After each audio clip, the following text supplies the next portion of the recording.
Good morning, everyone, and thank you for joining us. My name is Jessica Tang, and I'm a middle school social studies teacher from the Boston Public Schools, serving as the president of AFT Massachusetts and proudly representing 25,000 public school employees, librarians, higher education faculty and staff, public service, and healthcare workers. I'm also vice president of the AFT and chair of the AFT's newly formed Resistance Committee. And we are here today because one of our most cherished and important public institutions, one that is foundational to our democracy and the health of our democracy, is under attack. And we are here today to reaffirm our resolute commitment to defend our students, our public education system, and the communities that they serve. And we will continue to stand side by side, educators, workers, parents, students, families, and everyone who believes that our schools must continue to be safe and welcoming places where students are able to access the opportunities they need to learn and be successful in life and have the resources they need to do so. And make no mistake, the executive order signed yesterday to close the Department of Education isn't about local control of the schools. The federal government doesn't control the schools. The states already do. That's why we have local school committees too. This isn't about eliminating an obscure government entity. And dismantling the Department of Education will harm children across the country, real children, our neighbors, our nieces, our nephews, our daughters, our sons, with names and faces and stories. Real children of all abilities, and real children from red states, blue states, purple states, rural communities, and inner cities. In Massachusetts alone, dismantling the Department of Education will jeopardize the futures of thousands of children. We're talking about 41,000 babies and toddlers in early intervention, 190,000 students with disabilities who get services through IDEA to ensure they have access to a free and equal education. That's enough to fill Gillette Stadium 3 times over. 385,000 low-income students who receive support through Title I funding, enough to fill the Gillette Stadium 6 times. And over 1 million students who rely on Pell Grants and federal student loans to go to college. It also impacts students in VOTEC and career technical schools. We don't have enough seats as it is, and this will further jeopardize access for our students. And even before the executive order was signed yesterday, the harm was already happening. Funding for districts to buy food from local farmers so that students could have healthy, locally sourced meals was cut. That was $12 million from Massachusetts schools through the USDA to buy local, wholesome food directly from local farms. And it's a great program that provides kids with healthy meals and supports our local farmers. And over 13,000 public servants in the Department of Education were already illegally fired and laid off, including those working in the Office of Civil Rights, protecting and ensuring our most vulnerable students, including students with disabilities, get equitable access to education. Even grants in higher education, ones that were addressing our teacher shortages with pipeline programs into teaching, were illegally cut. But in Massachusetts, we will use every tool to fight back, and we're proud that our Attorney General successfully sued over the cancellation of the latter grant.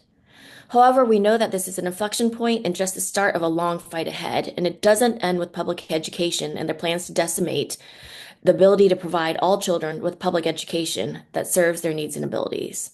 What we're facing is not just about the gutting of the Department of Education, which the president does not have the authority to shutter. It's also about cutting Medicaid, stripping health care from our most vulnerable. Medicaid is actually a critical resource for our public schools, providing funding to pay for essential services like speech therapy, occupational therapy, skilled nursing, mental health, and even dental screenings.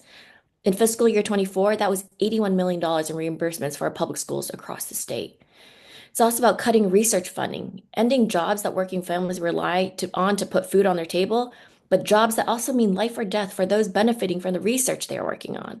And these cuts are all intertwined. It bleeds into every part of our life for many of our working families. And so every child and every school in the nation will be impacted by Trump's education agenda, but it will hit our most vulnerable students the hardest. Students with disabilities, students from low-income families, English and multilingual learners, kids from rural communities, and the same kids living in the households that will also be impacted by all the other cuts to our federal government. And he's not just targeting those most in need, he's forcing them to shoulder the burden in a crippling way, targeting everything from housing, healthcare, employment, and access to food. But that's why we're standing up across the country, because it's not just an attack on education, it's an attack on everyone. A true democracy also does not seek to limit access to knowledge, history, and our books. And a true democracy provides opportunities for everyone, not just some at the benefit, or not the expense of children and those who have the least to benefit those who already have more than what they need. It is simply an abuse of power, and it goes against the core of our democracy. Our fight, of course, is not just in Massachusetts alone, and that is why it is also an honor and privilege to be here today with President Randi Weingarten, who is our International Union President, representing 1.8 million workers, teachers, paraprofessionals, school-related personnel, higher ed faculty, staff, nurses, and other healthcare professionals, local and state federal government employees, and early childhood educators. At the AFT, we are dedicated to the belief that every person in America deserves the freedom to thrive, fueled by opportunity, justice, and a voice in our democracy, and she has been on the front lines of the fights for those values and beliefs. So I'm going to turn it over now to President Weingarten. Thank you, President Tang, and thank you, Representative Clark. And I am honored to be with you today. I am sorry that I am in a car racing from place to place as we do this, but I wanted to be with you because what is going on right now is a travesty for the future of our country and the future of our kids. Massachusetts, there's lots of states and territories in the country. Massachusetts has, by and large, been a shining star in terms of education. And a lot of that is because of the work that Representative Clark has done, both in the state and in the Congress. A lot of that is because of the work that Jessica Tang has done. A lot of that is because of the work that our sisters and brothers and other siblings in NEA have done, the teachers in Massachusetts have done, the people in power in Massachusetts have done to invest in the schools that our kids deserve. And so Massachusetts has done a lot of work as a state to control its education system and to make it the best it can be. What the federal government does, what the Department of Education does, is that it is about opportunity, fill the opportunity gaps to level the playing field that we have seen in other types when we don't have it. And so that is what Donald Trump just cut yesterday. That is what they did when they say dismantle the Department of Education. It is taking away, as Jessica talked about, the kinds of things that create that kind of opportunity. So at the end of the day, we are fighting it because we are fighting to ensure that all kids have the opportunity to thrive, that all kids are in a safe and welcoming environment every single day, and that all kids end up having what they need to ensure that they have relevant, engaging curriculum. And what does that mean in terms of dollars and cents? Just take Massachusetts for a second. Title I, 26 million kids nationally get Title I. What does it mean if Title I goes to pay for tax cuts for Elon Musk? What does it mean? $297 million to Massachusetts. What does that mean per child? $5,400 per child. How is Massachusetts going to find that? How are working people going to find that? Why would you take away a reading specialist, a summer school program, an after-school program for kids who are vulnerable? Why would you do that to give Elon Musk a tax cut? That's what we're talking about here. And the last thing I'll say is this. As a nation that believes in a future, how is it that one of the first things that this new president does is to say they are abandoning the federal role in education? They are cutting research grants for schools and universities that end up getting research grants to try to cure cancer. They are attacking libraries. They are attacking universities. Why, in a nation that believes in our future, would we curtail and abandon the federal role in helping kids learn, in helping create a generation of scholars and scientists and engineers and the next president of the United States? Why would one do that? No president Republican or Democrat, has ever taken a hatchet to educational opportunity in the way that this one has. And that is why we are fighting for our future and to protect our children. Thank you, Jess. Thank you so much, President Weingarten, and thank you for all you're doing on the front lines. And leading the fight in Congress is Democratic Whip Katherine Clark, our very own Congresswoman from Massachusetts representing the 5th District. And she knows both what we're facing here in Massachusetts, but also all across the nation. And she brings the perspective not just as a legislator, but also that of a former school board member from her work in the Massachusetts Office of Child Care Services and as a policy chief for the Mass Attorney General. And so thank you so much, Representative Clark, for being here this morning, too. Oh, thank you, President Tang and President Weingarten. It is a pleasure to be here with you. And to every AFT member across our Commonwealth, thank you for leading the fight, because we know now is the time for solidarity. Now is the time to stand together and stand strong. Teachers and parents, neighbors and classmates, we are in this together. We have to be, because we are so far past normal politics. This is an all-out war on the working class. They have declared war on our healthcare, on housing, on Social Security, on hungry families, on our veterans, and now they have declared war on our children. It has been laid out this morning, and it is clear. Trump is defunding our public schools. He's firing teachers, abandoning students, ballooning class sizes, gutting special education and libraries and Pell Grants. This is stealing from the 90% of kids in our country who go to public school. And it is stealing the future of our country. Parents are in a panic. And just as he's dragging us into a recession, what is this all for?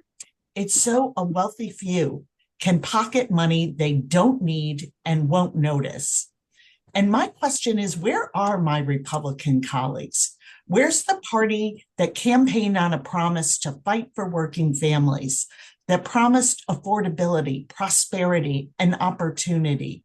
They are falling in line with this corrupt agenda. And they're doing exactly what they're told to do instead of doing what's right, because billionaires bankroll their campaigns and they expect a return on investment. That's the promise, not the promise to our kids and families that matters the most to the House GOP. And so we are going to stand together and fight back. We're going to take this fight to the House floor. We're going to take it to the courts, and we will take it to our communities and the streets. We will not let Republicans walk away from their promises. We will not let them get away with turning on their own constituents. And they certainly can't hide from the parents of this country. We know the stakes here. We know we're up against some powerful people, but there's a lot more of us. The American people are on our side. The truth is on our side. And the truth that education is not a privilege of the few. It is a birthright of every child, of every background, in every part of this country. That's what we're fighting for, and we will keep it up. And I'm so glad to be in partnership with AFT and the people across the country that understand we will not be a strong democracy without strong public schools. Thank you so much, Representative Clark. I'm going to pass it over to Emily to take questions, but I'll just summarize by saying this executive order really does go against the core of our democracy, which is one of our most basic values as a nation. This idea that every child should have opportunity to succeed.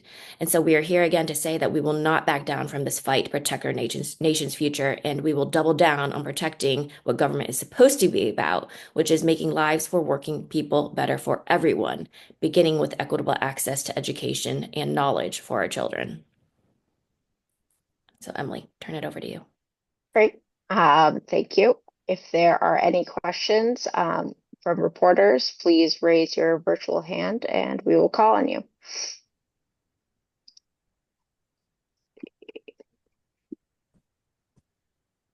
Okay. Mark Grunberg. And Mark, if you could just let us know what outlet you're with. Yes, thank you. I'm with Press Associates Union News Service, but this is a broader question. Um, in so many words, do the Republicans even share the assumption that we should be a democracy? Do they want a theocracy or an autocracy or a dictatorship or a what? We've got we've got a civics teacher on here, we've got a social studies teacher on here, we've got someone who served on a school board on here. Take a shot at that. I mean, I can start just saying, yeah, actually, I taught social studies and civics. Yeah. And, what's happening in our government right now flies against everything that I've ever taught about how democracy is supposed to work. Mm-hmm. And so, again, yes, this is about dismantling public education, but I'm very concerned this is actually much more than that. This is about backsliding of democracy. And the things that are happening are things that happen in authoritarian governments. As historians, we know this, we see this. Mm-hmm. Randi? So, Mark, I mean, for those who don't, I taught civics and AP Gov That's at right. Clara Barton High School in Brooklyn, New York, and I'm actually still on leave from my teaching position. Always kind of wanting to go back to it. Right. But what's happening is there's three things that are going on that, and Representative Clark said it and Jess said it. But when you combine the deprivation agenda that's going on right now in terms of the Republicans taking away food, taking away farmer subsidies, all of, tariffs. There are some tariffs that are important and targeted, but basically creating this kind of uncertainty in terms of the economy, hurting the same working people that you said you were going to help in order to help the rich, who, as Representative Clark said, don't need it. So you're creating a deprivation agenda in order to help people who just keep you in power, and then at the same exact time, attack knowledge in all these different kinds of ways. That is the authoritarian agenda. That is what we've seen in the past. That's what's going on in terms of Hungary. So I think the answer to that. The question for us is, what do we do about it? And how do we make sure that, that the working people who we all, have been elected in different ways to represent, and the students that we are charged have responsibility to educate, how do we fight for them? And how do we create the contrast? And that's what we're doing. Representative Clark, did you want to add anything? Yeah, I think that Jessica and Randi have said, and I appreciate from the teacher perspective, but from the lawyer perspective, we know this is a full-on attack on fundamental civil rights, on what makes our democracy. It is certainly an attack on the Constitution and the framework and the rule of law that we operate under. But there is nothing more democratic than the concept that every child can show up wherever they live and attend a public school that can give them the opportunity to be what they want to be, give them the skills and the learning, allow them to enjoy art and music and sports, all those things that are so important to educating our children, educating a people. And so this executive order, they're even admitting is illegal and unconstitutional, but proceeding with it anyhow. Just really, there's so many things they are attacking: the First Amendment, due process, but this one really goes at the heart of it and is saying to families who are having a hard time making ends meet and feel like they just can't get ahead, and that certainly survival is the new winning, not success, that we see you and we are deciding to take the rug right out from under you, to make sure that we are taking away everything that helps you provide for your family, whether that's a job that pays well and has paid leave, whether that's the ability to access health care. And now we're saying, we don't think your children have the right to go to a good, strong public school. And it's based on so much misinformation. As Jessica pointed out, already state and local governments are the ones that set the curriculum, that purchase books for our libraries and schools, that make decisions around what textbooks to use. And there's a tell here, as there's been with so many things that this administration has done. They start by firing inspector generals, by firing the lawyers who are there to make sure that rules are applied fairly and that we uphold the law.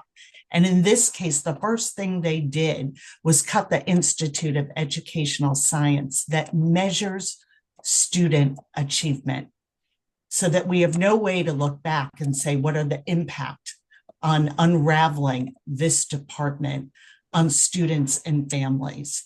So they are telling us every single day. And while they're saying they won't touch Title I, that things will be okay, that we're being alarmist, they have written it down in their handbook in Project 2025 that elimination of Title I is the goal. So we're going to meet this moment with the same force that they are and make sure that families across this country who are working hard and may have put their trust and vote for this administration, the level of betrayal that this administration is showing towards them.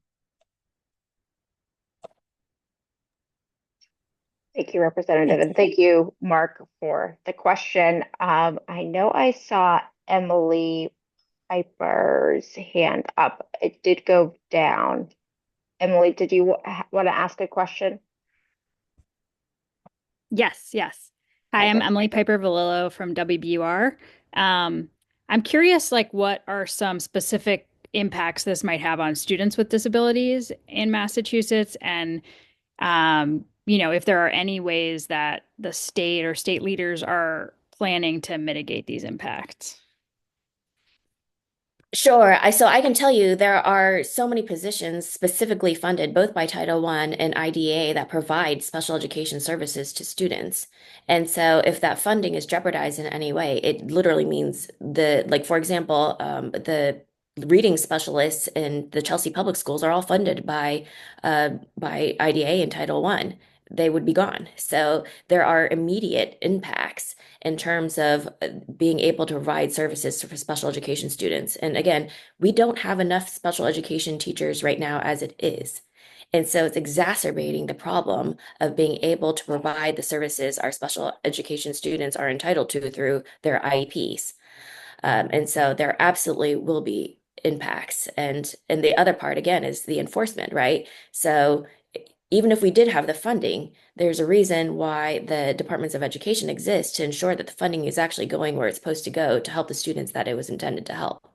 And block grants would eviscerate that oversight.